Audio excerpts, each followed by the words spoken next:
বহুদিন থেকে একটা ডিমান্ড ছিল যে এটা হার্ড স্ট্যান্ডিংটা যাতে ট্রাক এখানে এসে দাঁড়াতে পারে, অন্যথায় ট্রাকগুলো রাস্তার উপরে দাঁড়িয়ে জট ক্লার্ক তৈরি করেছিল এবং এই প্রকল্পটি চলমান ছিল।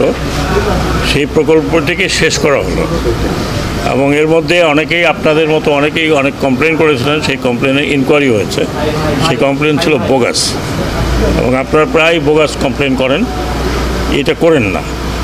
একটা দেশের উন্নতির জায়গায় সেখানে আপনারা শুধু দৌড়াদৌড়ি করান।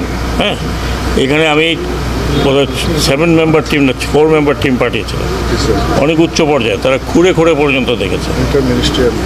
ইন্টারমিনিস্ট্রিয়াল টিম তারা খুঁড়ে পর্যন্ত দেখেছে। তারা এখানে কোনো পাশের গন্ধ পায়নি।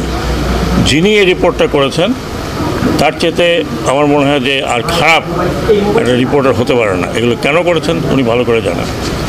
কিন্তু আমি আসার পরেই আমি এটা এখানে আপনাদের সামনে এখানে ইঞ্জিনিয়ার নিয়ে খুঁড়ে দেখেছে এবং যেই রিপোর্টটা আমাকে দিয়েছে সেই রিপোর্টের কাজটা অনেক ভালো হয়েছে। হ্যাঁ, এখানে অব্যবস্থাপনা ছিল, সেটা আমরা আস্তে আস্তে দূর করার চেষ্টা করছি। টার্ন অ্যারাউন্ড টাইম অনেক কমে যাবে। এখন একটা গাড়ি আসবে, আনলোড করার পরে হয়তো তাকে যদি সে থাকতে চায় একদিনের পরে সেই ট্রাকটা চলে যাবে। বছরের পর এখানে দিনের পর দিন পরে থাকার কোনো কারণ নেই।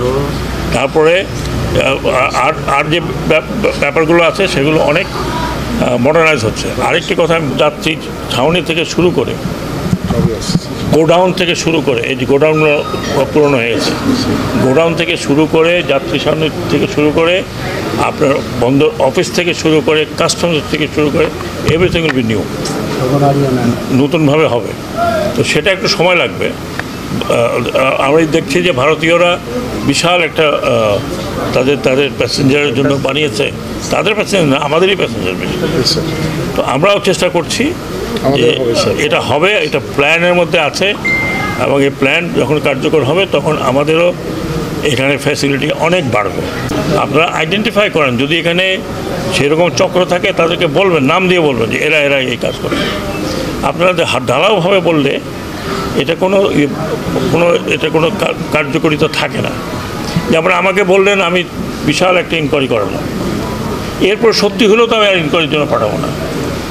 তাহলে কি আপনি আমাকে ব্লেম করতে পারবেন?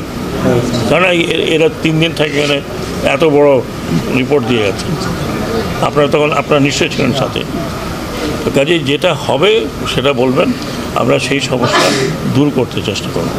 আপনি এখানে ট্রান্সশিপমেন্টটা এখানে হবে, রাস্তা তো হবে না।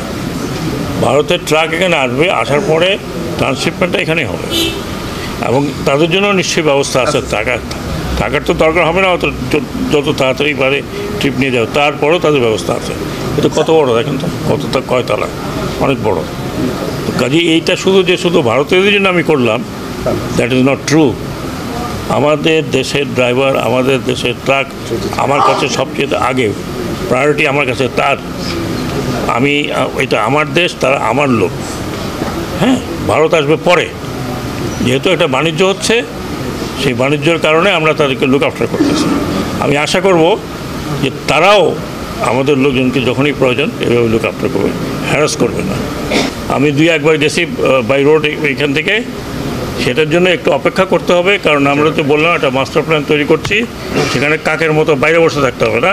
এখানে তারা শেডে বসবেন, সেখানে পানির ব্যবস্থা থাকবে, সেখানে ডক্টর থাকবে।